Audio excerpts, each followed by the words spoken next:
Paradip Mahatma Gandhi youth club Ganesh पूजा। पारादीप 18 बांकी railway colony रे Mahatma Gandhi youth club तरफ विघ्न विनाशक गजानन गणेश पूजा खूब आडंबर सहकारे पालन करा देखा मिली। यह गणेश पूजा क्लबर सभापति तत्वावधान करा बेले क्लबर समस्त सदस्य सहयोग करुवा जणाଯାଇଛି। विभिन्न साजसज्जा सांग को खोला पेंडेल में विराटकाय गजानन गणेश मूर्ति पूजा पाउछंती।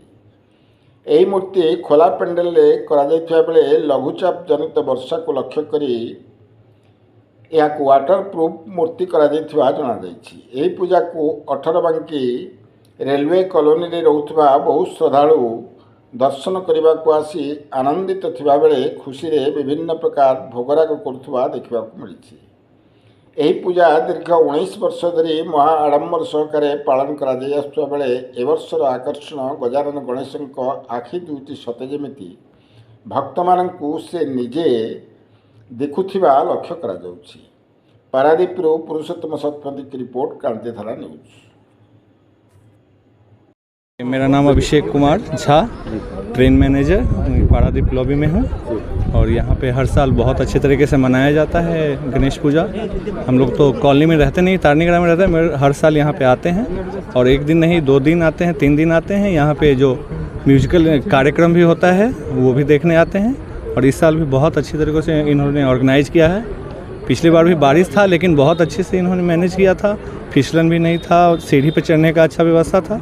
ये बहुत अच्छी तरीके से हर साल कॉलोनी में ये लोग बहुत अच्छी तरीके से मनाते हैं। जो गणेश जी पूरा जो मूर्ति हुआ है जी कैसा लगता है आपको? ये इतना ऊंचा मूर्ति हम तारनीगढ़ में अभी 7 साल से हैं, इतना ऊंचा मूर्ति भी कहीं नहीं है और ओपन में ये बेस्ट है। इतना बड़ा मूर्ति भी नहीं है, ओपन में सबसे अच्छा पंडाल कहीं भी होता है तो ये अपने रेलवे कॉलोनी में होता है। मो ना जिशान अहमद खान, मो महात्मा गांधी यूथ क्लब जन सदस्य। आज आम क्लब 19तम गणेश पूजा आज आम पालन कलु। बहुत शांति और श्रृंखलार सहित आम गणेश पूजा को आज सफलतार सहित कौन पालन कर सकाळे कलश यात्रा स्टार्ट होता आउ झांझ मृदंगर शंखर ध्वनि रे कौन है कलश यात्रा है, तापर पुष्पांजलि है, तापर 1 तारिख दिन प्रसाद सेवन एवं 3 तारिख दिन आमर विसर्जन रही। आम यही पूजा जरिया समाज को गोटे मेसेज दबा चाहूँ। मेसेज टी हूँ एकता। कौन पर एकता दौचु कि समाज रे जो असामाजिक काम होताकू आम आम क्लब एकतार सहित विरोध करुछि बोली समाज को आज वार्ता देला। आज जो आज जो आम पूजा होती सबुठू बड़ आकर्षणीय जिनस हूँ आपण मैंने देखिपे आम गणेश मूर्ति ताकू प्रसिद्ध मूर्तिकार नंगुली भाई जी आर्ट एंड लिटरेचर रे जन प्रोफेसर भी से अटंती। आज नुह ए वर्ष नुह आज को प्राय 19 वर्ष है से आम सहित जड़ित आउ से प्रति वर्ष किसी नुआ नुआ कॉन्सेप्ट आमको दियंती।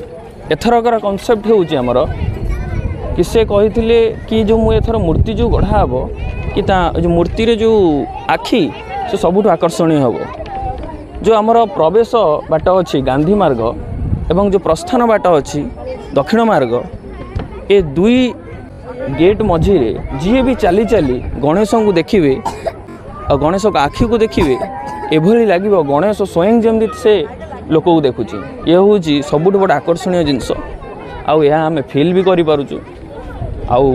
आमर 1 तारिख रे प्रसाद सेवन व्यवस्था रही जो कि केवल आम कॉलोनी नुह पूरा पारादीप मिनिमम 1200 ରୁ 1500 लोक प्रसाद सेवन करेंगे।